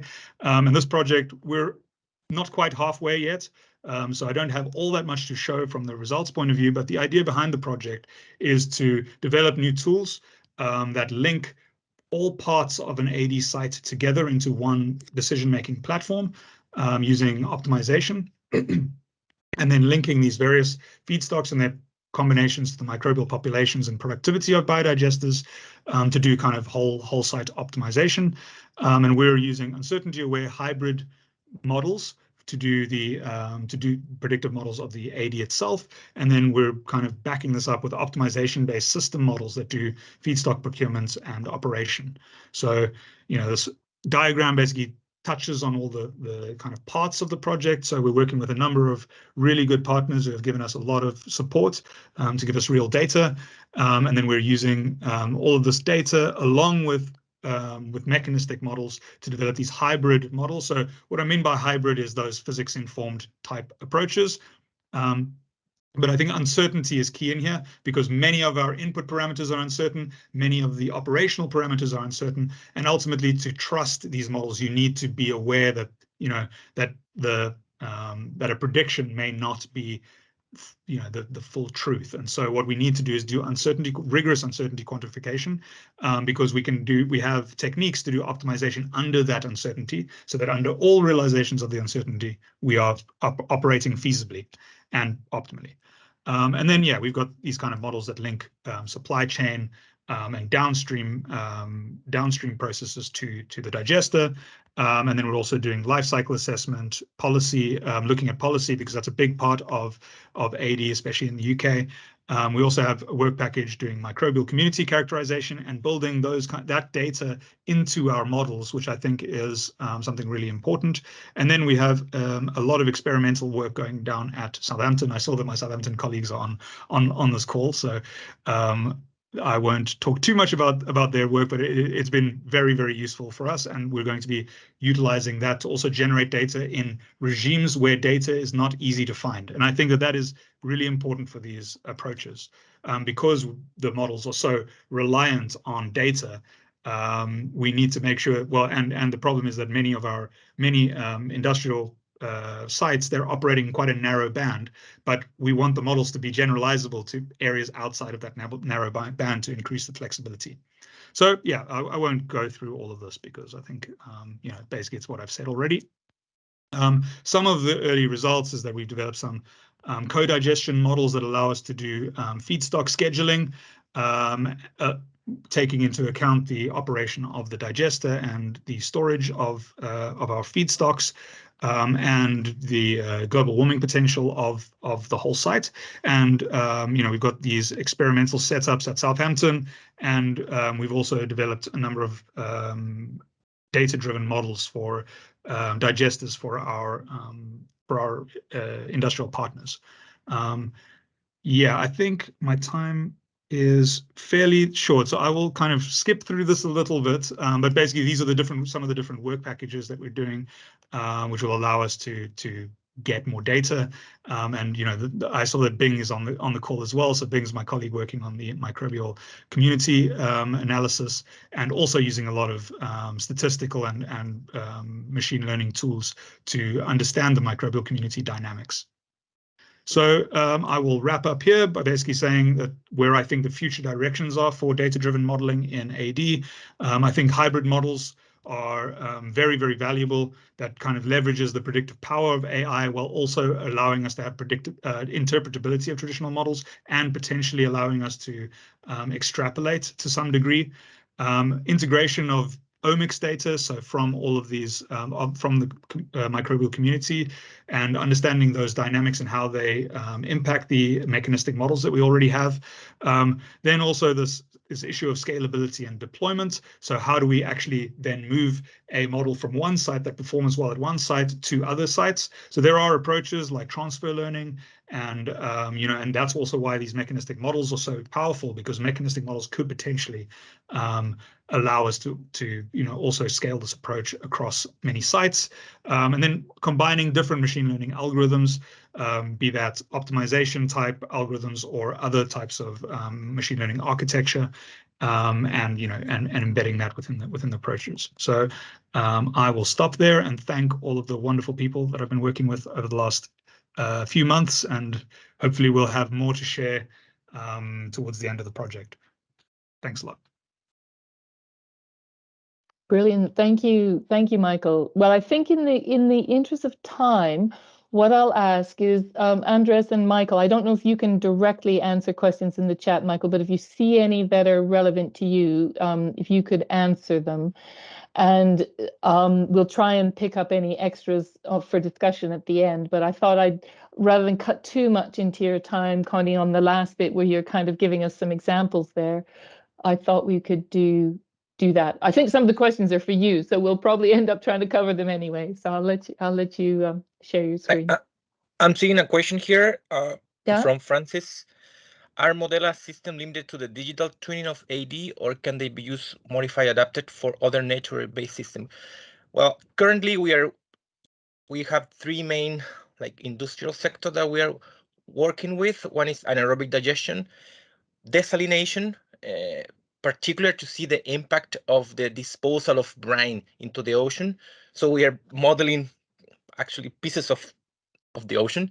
And also in the sustainable food production area, we are working with offshore salmon farms. They need to test some technologies in the ocean as well to see how they perform. It's difficult to do piloting in the ocean, so I think they rely on us to test some technologies for do the virtual prototyping of those. So apart from anaerobic digestion, desalination, and aquaculture. Okay, and we'll work our way through the rest of those questions, hopefully at the end of what Connie's talking about. Okay. Thank you. Thank you. So now I will show you two modules that we have to apply for anaerobic digestion. The first one is the BMP module. The second one is the CSTR module. I'm going to talk a little bit about BMP first. So BMP is a test that is performed in labs. So we take the substrate for anaerobic digestion from the source, right? We can perform some pre-treatment, mechanical or thermal pre-treatment, and then we take the sample to a flask in the lab to perform like a batch digestion. So we measure the biogas production, the methane production over time, like here. So we have the accumulated methane curve. And the interesting thing is that we can retrieve relevant information from this curve that can allow us to perform a technical and economical analysis for the digestion process. So there are different models that we can use to fit the curve. Here we have just 3 to show some of them. Then some of them will allow us to understand performance parameters, like this modified Gompers model and the modified logistic function that has the maximum capacity of biogas production and the maximum production rate. Also, we can include a lag time, which is the delay between the starting point of the experiment and the starting point of the gas production. And also we have the first order equation that from where we can fit kinetic parameters like maximum biogas yield and hydrolysis coefficient. So this BMP test can be performed to study, to compare different substrate and different pre-treatments. So usually we will run numerous tests, and for that reason there are some new systems that will allow you to automate simultaneous tests. And the point here is that we will get a lot of data to analyze. So the objective of the module is to allow the user to treat the data in a fast way, and also in a standardized way, because there are different methodologies to analyze the BMP data, so that makes us difficult to compare afterwards the data, to compare for example, if we want to know which substrate has a better biodegradability, the comparison is not straightforward because they come from different methodologies. So the idea is to start to standardize the methodology of the fitting curves. So we have for that this module. I'm going to show you here. We have here these modules. The module, well, it has a brief explanation of the kind of data that it can analyze. So we can use this kind of Excel sheet where we have the one column with the time and the other columns with the biogas production data from different experiments. So for instance, we can have one control, so a substrate without pretreatment, for example, and then we can have an experiment with thermal pretreatment, and then one experiment with enzyme pretreatment. So we want to know how much biogas we can produce in each case. So with pretreatment, or maybe no pretreatment, is better. So here we have the curves, right? We see that there is no delay. The biogas is being produced from the starting point of the experiment. So we can go to the module here. We can select the file with the data. So this one here. We import the data. And this will give us the analysis of this data for the model that we select. So let's go for the first order equation because we want to know the kinetic parameters. And here we have. So for the first column, the control experiment, we will get the parameters, kinetics parameters, their mean value, their confidence intervals. That is very important because as has already been mentioned, the data has uncertainty. So we actually, the mean data doesn't represent much what can happen in reality. So it's better to have this confidence interval that says with 95% of certainty of probability, this value will be within this range. That's more helpful,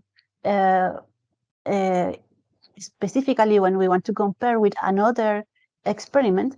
It's more helpful to have this information. Also the standard error, and that we have that for both parameters.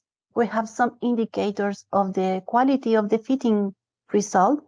So R squared, probably we are all familiar with R squared. As close to 1, the better the fitting result. Also, the module can give us the graph where we have the experimental data, which are the blue markers, the fitting curves. And also what it does is to propagate the uncertainty of the kinetics parameters into the biogas production prediction. So here we have the purple curve and this cyan curve that are the uncertainty area between them to understand where is going to move the biogas production. And we have also residuals plot also to evaluate the quality of the fitting. And we have that for the 3 tests. So here's BMP test 2, and here is BMP test 3. So just to show you, here we have a summary of the results. And I want to highlight the importance of the confidence intervals, because if we compare, I'm going to do some zoom here. Okay. If we compare just the mean values, we could say that thermal pretreatment and enzyme pretreatment are different, but the confidence intervals are actually overlap. So we will require some hypothesis tests to check if they are really significantly different from a statistical point of view. So this kind of useful information can be retrieved from this module. I'm going to show you just one last case. So this one was without delay. We can also treat data with delay. So we have this data here. In this example, we have 3 kinds of manure: cow manure, pig, and horse manure. And we have these curves. So you can see here that the production of gas is delayed from the starting point of the experiment. So here we can import the data. And we will get these options of the model. So we use, in this case, a modified Gompers model with delay, because we have already seen that we have certain delay in the biogas production. And we will obtain the performance parameter of the biogas production, the rate of the production, and also the lag parameter. And we will get the confidence intervals for these 3 parameters, also the indicators of the fitting quality, and these curves that are the fitted curve with the propagation of the uncertainty. So that's about the BMP module. Let's talk about the CSTR module now. So the CSTR module is focused on the behavior of most of the industrial digester are CSTR.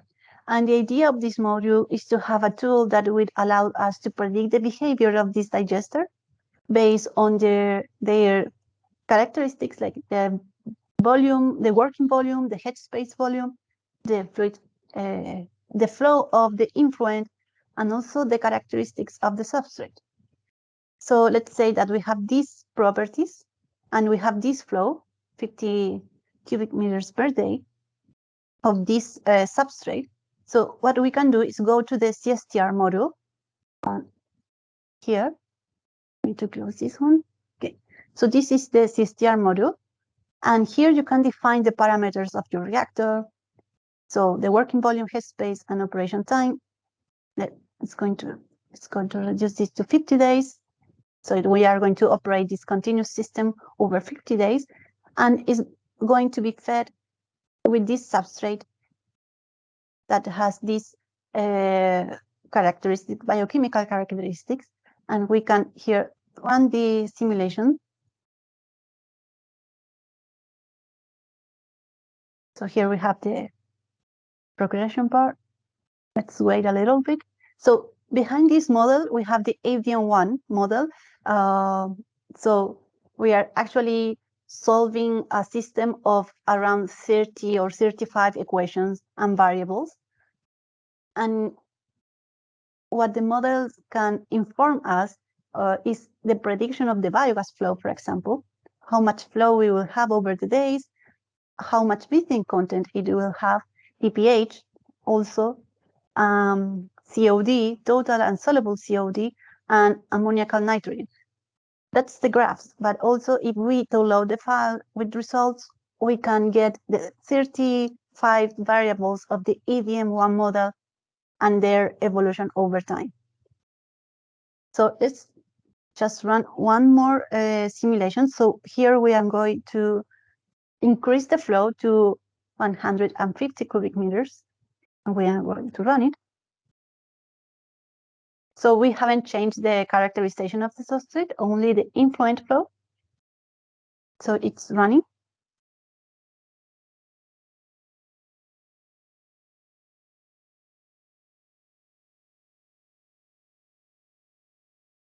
And here we will see that based on the simulation, we can have the information to decide that these operating conditions are not suitable for our system. It will unstabilize, it will acidify. Actually, you see here the pH, how it's going down, and that will impair the biogas flow and the methane content of the system. So that's the CSTR module. The idea is to have a tool that will help us to decide how to operate a system, if a certain substrate is suitable or not for the system, or the operating conditions, how they will affect the process. So we invite you to try the modules, and we will be happy to receive some feedback from you if you think it's useful, or if you would like to add some application studies that can be helpful for the industry and also for the academy. Thank you. Thank you, Connie, and that was hugely brave to be running those in real time in front of on a webinar, I think. Right. Yeah. So I think we should have some time to address some of these questions now, which is great news. Let's start. I seem to have moved down again. So I think one of the interesting ones was from Marcelo, who asked about, in your opinion, what's the best way to link an AD model to an economic model to show the industry what the real gains are? Possibly, who would like to? I mean, that's kind of what we're trying to do within our project, because basically what we have is just to kind of put it out there, like as a chemical engineer in the petrochemical industry, they for many years have economic objectives that are basically controlling all of the controllers within their plants. And I think that, and the reason that they can do that is because the systems are so well understood that we can predict exactly how they will behave. So for example, I can give my my petrochemical plant a forecast of what the prices of different fuels will be in 2 months' time, and that will automatically optimize the blending ratios and so on downstream. So all of the the distillation columns, they'll all be automatic. Their set points for the reboilers and reflux ratios and all of that stuff will be automatically set based on an economic objective. And I think that this is something that is possible because within the AD industry, because we can in real. I mean, many of the plants already are in real time monitoring what their profit is. They're looking at how much money they're making at every hour as they're feeding into the grid. And so we can take that sort of information, and if we can in real time monitor the other aspects of the system that cost money, then yeah, why not? I think that the barrier is just the predictability of the process. That's the main barrier, and hopefully we can. And I think that to do that we need good models, right? Yeah, and that goes more towards almost the energy systems side that I was speaking about earlier. Actually, I think Connie, the next one was for you on the slide with pneumatic mixing. What is the tech provider that did the CFD work on the Lance distribution? We did. We implemented the CFD model. It's a bespoke model, so it's adapted for that specific system. That's the benefit of CFD. Yeah, we worked in that for a few months. Yeah, they were impressive models. I'll keep hanging on with the questions here. What rheology model was typically used to represent the non-Newtonian fluid in the reactor? So usually the power law model is applied that for pseudoplastic fluids. So that's the more common and it's possible to implement it in most of the CFD models. Okay, and I think this might be for you, Michael. I'm not sure. Is it possible to model AD output using different proportions of different feedstocks? So that is what we're trying to do within the project. It is challenging, I'll be honest, but I think we are. I think by incorporating the uncertainty of what you're going to get out of it, at least you can get a rough band for what you should expect and the dynamics of the process.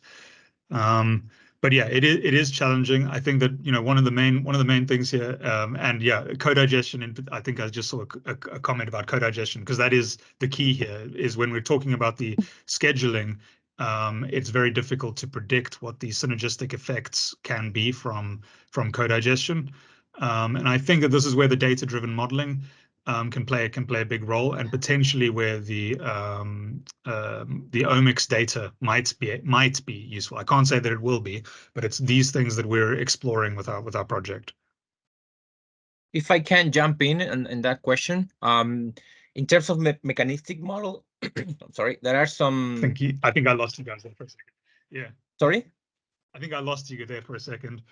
My connection. Yeah, sorry. In terms of mechanistic model, there are some applications out there that allows you to use 2 or 3 cost substrate and being fed to the ADM1 model. At the end of the day, what you want is what macromolecular fractions you have from your different feedstock, and that all of those different input will be channeled to the macromolecular fractioning as an input for the ADM1.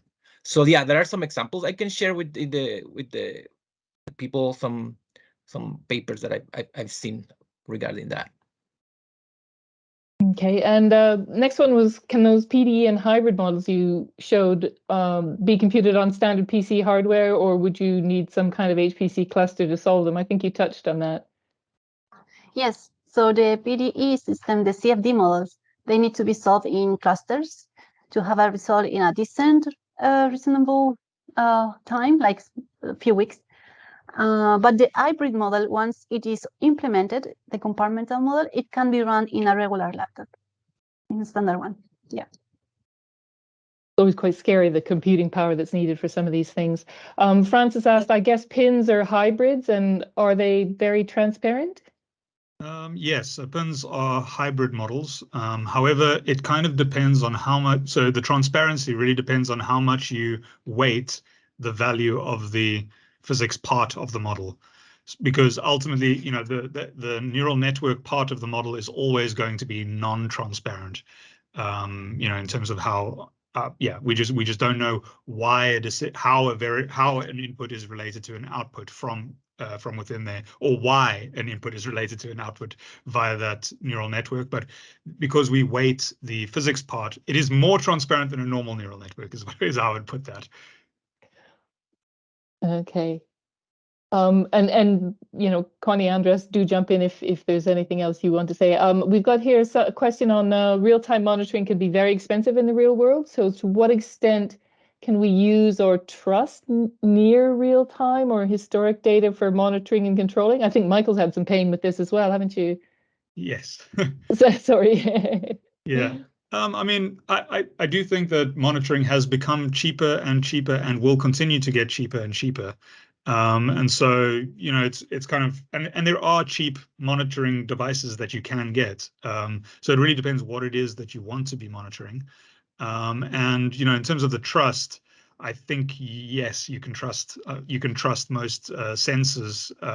Obviously, they can occasionally you know, have bugs and things like that. But you know, the people that install them should be doing all of the calibration and so on, and you should have them calibrated regularly. So, you know, in terms of trust for the measurements themselves, I wouldn't doubt it too much. Obviously, there is always going to be some uncertainty band, and yeah, I mean, I guess that's what I'd say is that it is getting cheaper, but obviously we can't monitor everything.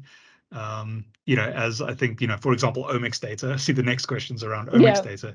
We won't be able to do any real-time monitoring of that. But again, how many measurements do you need to take is another part of this, right? And you know, because for example, some measurements real-time is really important. Other measurements real-time could be once a week. Is that enough information for your models to make decisions? And it could be, because remember I showed you that model predictive control kind of paradigm where where you look back in time at your historical data and you basically make tweaks to your model, you know, and you can constantly tune the model based on what your historical data is telling you. And so, for example, if you did take a measurement a week ago and you got the sampling results back, you can then feed that into your model from a week ago. It can simulate forward, and you can, you know, retune the model based on this new information that you get. So, you know, it depends what you mean by real time, and sometimes in these processes you may need sampling at quite long time intervals. Yeah, not nanoseconds. You can also, if I can say something, you can also accompany all those measurements with a model. A well-calibrated model can be very informative as a soft sensor. Sometimes you see like the experimental data is straying away from what the model prediction is. So you gotta question yourself, what is failing, the model or the data? So maybe the sensor needs some calibration, needs some maintenance. So I think using both things it will be key in the future.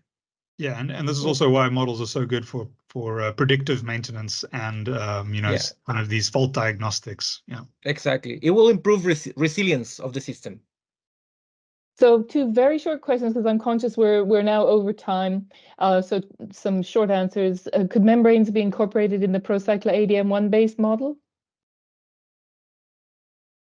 Maybe Connie? Sorry, I was membrane. The membrane questions. systems, could they be incorporated in the ProCycler ADM1 based model? Membrane systems. I was thinking of bioelectrochemical systems. There could be some modifications to include it. So yes, there is always some research that has to be done before applying some modifications, but certainly there could be some possibilities there. Yeah, in that regards, the main effect of a membrane is that it increases the solid retention time. So you can decouple the hydraulic retention time with the solid retention time by adding some factor that will force the biomass or the particulate to stay inside of the reactor. That will be like a very simple and straightforward approach to consider like some sort of membrane in the system. But yeah, you can start from that. That's the basic function of a membrane, and onwards, and getting more complex and adding more biofouling or stuff like that. So yeah. Sounds like a whole new topic in itself. And Yeah. quick one, any case studies on applications regarding co-digestion? Michael, you kind of alluded to that. The one that's here is the food waste with the wastewater industry, which of course I don't know that there's a huge amount of data out there on that. Yeah, and I'm not sure. I mean, there are some you know, experimental studies that have looked a bit at that, but I think at scale, it's yeah, commercial. I'm not aware of anything. Yeah. Okay. Well, I'd like to, you know, in the interest of time, thank all of you for this. This is brilliant. I'm sure I've learned a lot, and I hope everybody else has as well. And classic questions. Will the slides be okay? Go ahead. Maybe just before wrapping up, maybe just mention that, you know, I think that anybody can contact us on our emails. I think that they're available, right? Or at least the slides will have the emails.